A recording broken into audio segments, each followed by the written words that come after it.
बौद्धगया या ठिकाणी जे काही विद्रुपीकरण चालू आहे त्यामुळे अखिल म्हणजे जगातील बौद्ध भिक्खूंनी ही मागणी केलेली आहे की जसं चर्च ख्रिश्चनाच्या ताब्यात आहे, त्यानंतर मस्जिद मौलवी किंवा काजींच्या ताब्यात आहे, त्याबरोबर गुरुद्वारा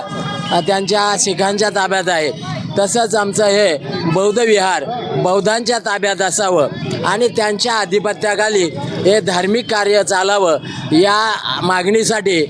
या भिक्खू संघातर्फे आणि त्याबरोबरच भारतीय बौद्ध महासभा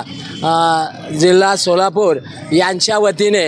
या मागणीसाठी हे विहार बौद्धांच्या ताब्यात द्यावं आणि त्या पद्धतीने हा कारोबार चालावा या मागणीसाठी हे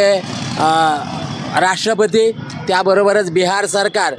त्यांनी जो 1949चा जो कायदा आहे तो संविधान अंमलात आल्यानंतर सुद्धा तसाच चालू ठेवलेला आहे, तेव्हा त्या कायद्याला निरस्त करावं आणि हे बुद्धविहार बौद्धांच्या ताब्यात द्यावं या मागणीसाठी कलेक्टरच्या मार्फत आम्ही पंतप्रधान,